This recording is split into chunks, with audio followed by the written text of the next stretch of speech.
Kami dari kelompok 4 dan video ini diperuntukkan untuk memenuhi tugas UAS Psikologi Sosial Keagamaan yang dikampu oleh Bapak Muhammad Ali Syahbana MA. Kami dari Prodi Sosiologi Agama, Fakultas Usuluddin dan Studi Agama Universitas Islam Negeri Mataram. Dan di dalam video ini kami akan membahas tentang mental disorder atau biasa disebut dengan gangguan mental. Dan nantinya masing-masing akan dijelaskan oleh anggota kelompok. Dan pemateri pertama yaitu Saya Muhammad Aris Juhari dengan NIM 2206020045 akan menjelaskan tentang apa itu mental disorder. Oke teman-teman, di sini saya akan mencoba menjelaskan tentang apa sih itu mental disorder atau gangguan mental. Secara sederhananya, gangguan mental itu adalah kegagalan untuk beradaptasi terhadap keadaan yang dialami oleh seseorang, atau kegagalan pikiran atau perasaan seseorang ketika dia menghadapi hal yang harus dihadapinya, atau menghadapi tekanan-tekanan yang menekannya, seperti perkataan, atau tugas, atau tuntutan dari orang lain. Itu bisa menyebabkan kegagalan dalam mental seseorang jika orang tersebut tidak bisa mengkondisikan pikiran atau perasaannya. Misalkan contoh teman-teman, mahasiswa atau mahasiswi akhir dituntut untuk menyelesaikan tugas akhir berupa skripsi. Jikalau mahasiswa atau mahasiswi akhir ini gagal untuk menyesuaikan pikirannya, menyesuaikan perasaannya, maka dia akan terkena gangguan mental. Misalkan kekhawatiran yang berlebihan jikalau dia gagal untuk menyelesaikan tugas ini. Mereka khawatir jikalau tugas ini tidak selesai. Mereka khawatir jikalau tugas ini tidak selesai maka dia akan gagal, dia akan tidak lulus. Maka kekhawatiran yang berlebihan ini teman-teman adalah pemicu untuk terjadinya gangguan mental. Kekhawatiran itu bisa menimbulkan dua hal. Yang pertama, kekhawatiran itu bisa menyelesaikan tugas-tugas atau tuntutan-tuntutan kita secara mulus. Karena kekhawatiran itu bisa untuk kita menyiapkan sesuatu. Yang kedua, kekhawatiran ini bisa jadi sebagai kegagalan kita. Karena kita terlalu berpikir bahwasanya kita gagal. Itulah haknya orang khawatir. Selalu berpikir gagal atau tidaknya. Lalu inilah yang disebut dengan gangguan mental. Lebih tingginya gangguan mental ini bisa berupa depresi. Depresi yang berlebihan jikalau kekhawatirannya itu terjadi. Misalkan mereka khawatir bahwa saya lulus atau enggak. Nah, kekhawatirannya itu berada di tengah-tengah, lulus atau enggak. Jikalau dia terjadi tidak lulus, maka dia akan depresi. Karena apa? Karena kekhawatirannya. Kekhawatirannya berupa dia tidak lulus. Maka dia akan depresi, dan depresi itu bisa mengakibatkan dia putus asa dengan keadaan. Dia bisa jadi hal yang tidak kita inginkan, atau bisa jadi dia bunuh diri. Karena apa? Karena kekhawatiran yang memicunya, kekhawatiran yang berlebihan yang memicunya, sehingga dia tidak secara maksimal untuk menyelesaikannya. Dia terlalu memikirkan kekhawatirannya sehingga tugasnya pun dilupakan. Makanya teman-teman, solusi yang saya tawarkan adalah bagaimana jikalau kita berfokus terhadap diri kita sendiri. Fokus terhadap keadaan hati kita, keadaan pikiran kita menghadapi sesuatu. Karena seumpamanya, karena hakikatnya hal yang bisa kita kendalikan secara penuh itu adalah diri kita sendiri. Adalah berikut perasaan dan pikiran kita. Mungkin itu aja dari saya mengenai apa itu mental disorder. Cara singkatnya, sederhananya, mental disorder itu adalah kegagalan seseorang untuk mengadaptasikan pikiran dan perasaannya terhadap keadaan tertentu yang mereka alami saat ini. Sekian dari saya. Assalamualaikum warahmatullahi wabarakatuh. Dan saya Zultan Apriyadi dengan NIM 2206002 dengan materi masyarakat modern dan mental disorder. Assalamualaikum warahmatullahi wabarakatuh. Jadi di sini saya akan sedikit memaparkan materi saya itu tentang masyarakat modern dan mental disorder, atau yang lebih akrab dikenal dengan gangguan mental. Jadi seperti yang kita ketahui sekarang, bahwasanya masyarakat modern itu sedang mengalami tantangan yang sangat besar, yang sangat berpengaruh terhadap kesehatan mental. Jadi berikut adalah beberapa faktor pemicu yang dapat mempengaruhi kesehatan mental.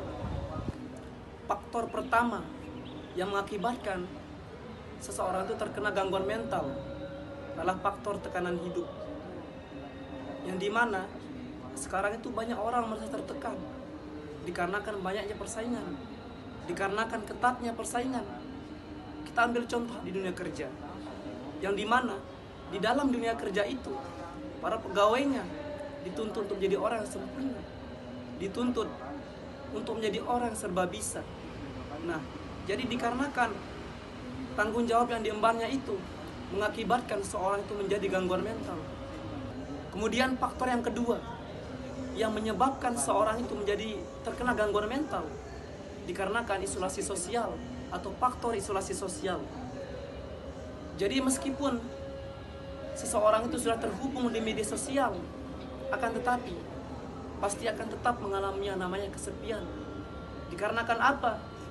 Dikarenakan kurangnya interaksi langsung dengan orang lain, sehingga berdampak negatif terhadap kesehatan mental seseorang. Kemudian faktor yang ketiga yang menyebabkan orang itu terkena gangguan mental adalah faktor gaya hidup yang tidak sehat. Kita ambil contoh, ketika seseorang tidak menjaga pola makannya, tidak menjaga kualitas tidurnya, dan tidak menjaga aktivitas fisiknya, maka seseorang itu akan cenderung mengalami gangguan mental, dan itu akan sangat berdampak buruk terhadap kesehatan mental orang tersebut. Dan saya Patmi dengan NIM 220602059 yang akan menjelaskan tentang teori-teori untuk mengetahui penyebab terjadinya mental disorder atau gangguan mental. Baik, di sini saya akan menjelaskan tentang teori dalam psikologi untuk mengetahui penyebab terjadinya gangguan mental atau mental disorder. Yang pertama yaitu teori demologis. Teori demologis ini menyatakan bahwasanya gangguan mental itu disebabkan oleh hal-hal yang bersifat supranatural atau tidak bisa dilihat oleh kasat mata. Seperti halnya mental seseorang yang terganggu akibat dari pengaruh jin, kemudian setan, atau bahkan dukun yang menjadi perantara seseorang untuk mengganggu atau menyakiti mental orang lain. Nah, kemudian teori yang kedua yaitu teori naturalistik. Teori naturalistik ini menyatakan bahwasanya gangguan mental itu disebabkan oleh hal-hal yang bersifat natural yang bisa dilihat oleh kasat mata yang didasarkan pada pengalaman seseorang, seperti halnya misalkan jasmani yang kurang sehat, tidak normal sebagaimana mestinya. Hal itu juga menjadi pengaruh seseorang terganggu mentalnya. Nah, hal itu berbanding terbalik dengan teori demologis tadi. Yang ketiga yaitu teori organis. Teori organis ini menyatakan bahwasanya gangguan mental itu disebabkan oleh kerusakan pada otot, biohemis pada otak. Kerusakan pada otot maupun biohemis pada otak ini bisa diakibatkan oleh faktor genetik maupun faktor kecelakaan. Faktor genetik ini seperti halnya misalkan seseorang mempunyai keturunan yang mempunyai kerusakan pada otak atau gangguan pada otak yang menjadi penyebab terganggunya mental seseorang. Nah, kemudian faktor dari kecelakaan itu seperti halnya dia pernah kecelakaan lalu lintas sehingga mengakibatkan kerusakan pada otak. Nah, ketika organ tubuh, salah satu organ tubuh yang tidak berfungsi dengan baik, maka akan mempengaruhi fungsi yang lain, sebagaimana halnya misalkan seseorang mengalami luka-luka, mengalami kerusakan pada otak dan lain sebagainya, itu akan berpengaruh pada mentalnya. Nah, itu menurut teori organis. Adapun teori yang keempat yaitu teori psikologis. Teori psikologis ini menyatakan bahwasanya gangguan mental itu disebabkan oleh proses belajar yang keliru. Proses belajar yang keliru yang dimaksud di sini adalah ketika seseorang keliru dalam memahami suatu hal yang ia pelajari. Seperti contoh, ketika seseorang belajar filsafat, Kemudian orang itu tidak mempunyai mentor yang membimbing dia untuk mempelajari filsafat, tentu dia akan salah arah. Artinya apa? Filsafat itu kan berpikir secara radikal, berpikir sampai ke akar-akarnya. Sesuatu hal itu kita kritisi sampai ia benar-benar tuntas. Karena belajar filsafat itu bisa mengacaukan pemahaman kita tentang agama. Artinya apa? Kita sangat membutuhkan seseorang yang memang ahli di bidang tersebut untuk membimbing kita, memberikan pemahaman kepada kita tentang filsafat. Nah, jadi itu ketika kita memahami filsafat secara keliru, itu akan bisa mengganggu kesehatan mental kita. Begitulah menurut teori psikologis, ketika kita belajar secara keliru, maka itu akan berdampak pada kesehatan mental kita. Kemudian teori yang kelima, yaitu teori intrapsikis. Teori intrapsikis ini menyatakan bahwasanya gangguan mental itu berasal dari konflik batin yang disebabkan oleh trauma masa lalu, kemudian ada tekanan atau dorongan yang menyebabkan kita depresi, kecemasan, dan lain sebagainya. Nah, seperti contohnya ketika orang tua yang terlalu menekan anaknya untuk menjadi ini, menjadi itu, sedangkan sang anak ini belum tentu untuk bisa memenuhi apa yang orang tua itu inginkan, sehingga anak itu berkonflik dengan batinnya sendiri. Nah, sehingga hal itu menjadi penyebab terjadinya depresi, stres, bahkan bunuh diri. Teori yang keenam yaitu teori behavioristik.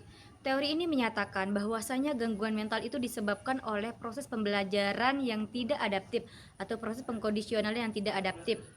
Contohnya seperti orang yang mempunyai fobia atau dalam ketinggian, terhadap ketinggian.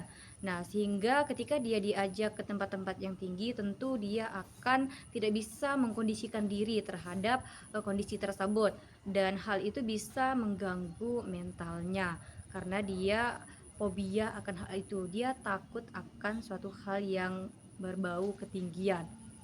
Nah, itu menurut teori behavioristik, dan lingkungan juga memainkan peran penting dalam mengkondisionalkan perilaku yang adaptif maupun maladaptif, dan itu menurut teori behavioristik yang menjadi penyebab terganggunya mental seseorang.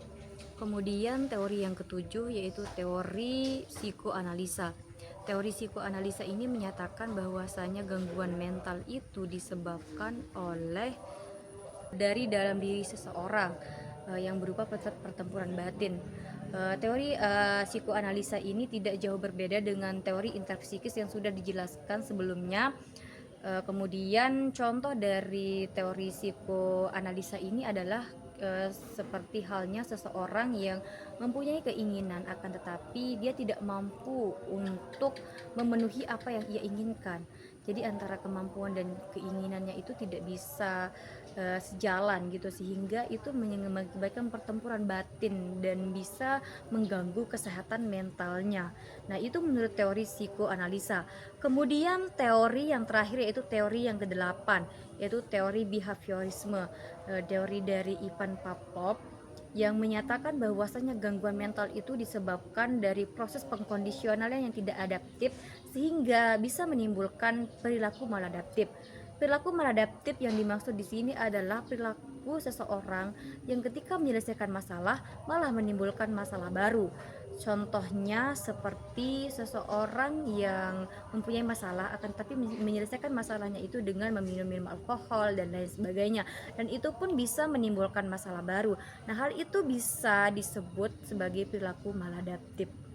Nah, itu menurut teori behaviorisme yang menyebabkan terganggunya mental seseorang dari pengkondisionalan yang tidak sesuai dengan kondisi yang seharusnya.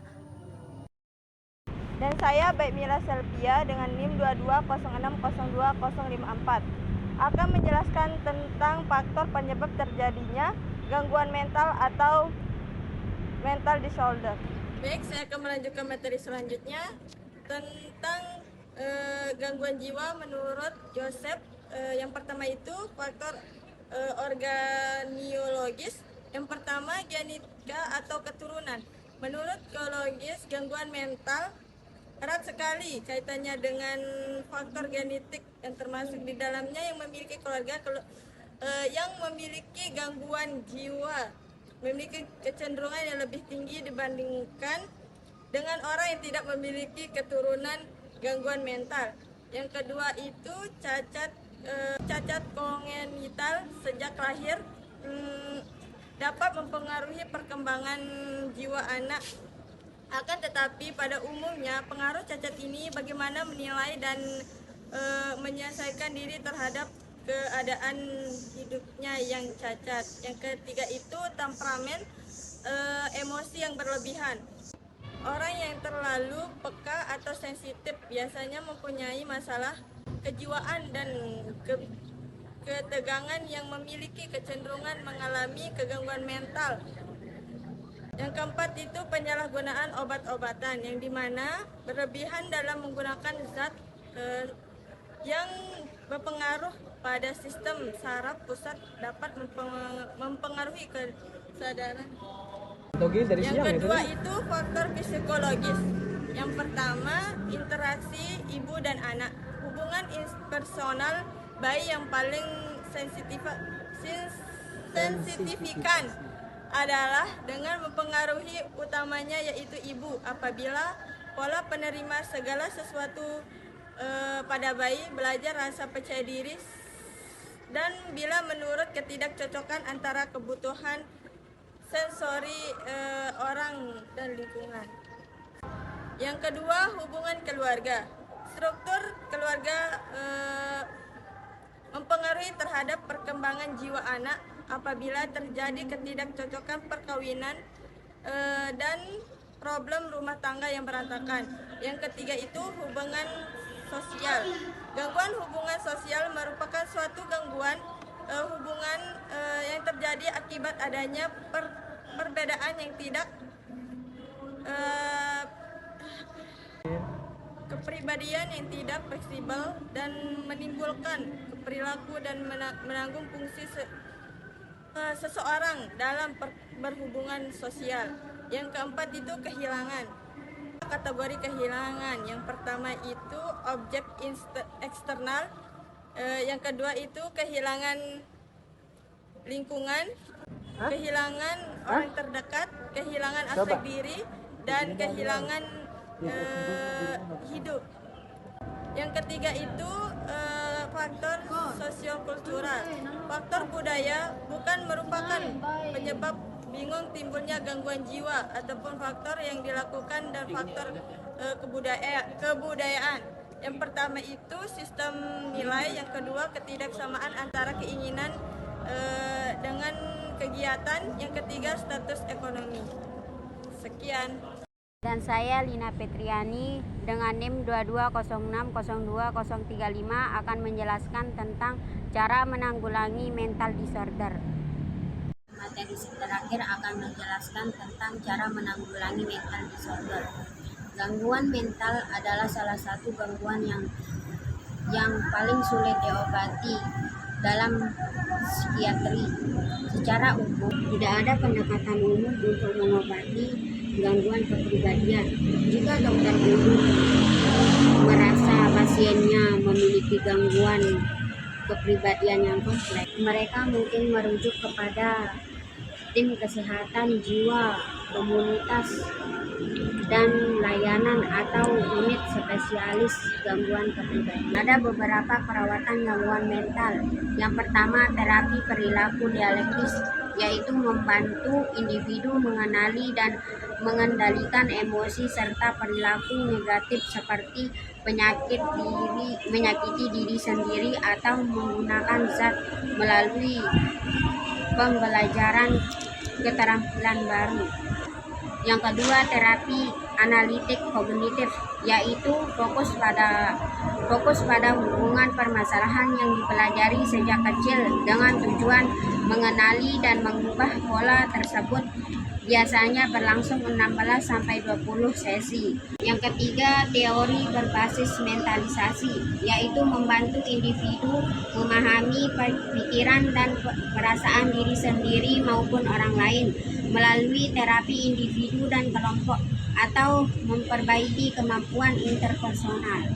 Keempat, terapi psikodinamik atau psikoanalitik, yaitu membantu ruang untuk mengeksplorasi perasaan terkait masa lalu dan hubungan dengan kondisi saat ini, dilakukan secara reguler atau satu persatu. Yang kelima, komunitas terapeutik yang menawarkan terapi kelompok jangka panjang, baik secara tinggal penuh atau program harian, mengajarkan pembelajaran dari interaksi sosial dalam lingkungan yang aman. Yang keenam, pengobatan.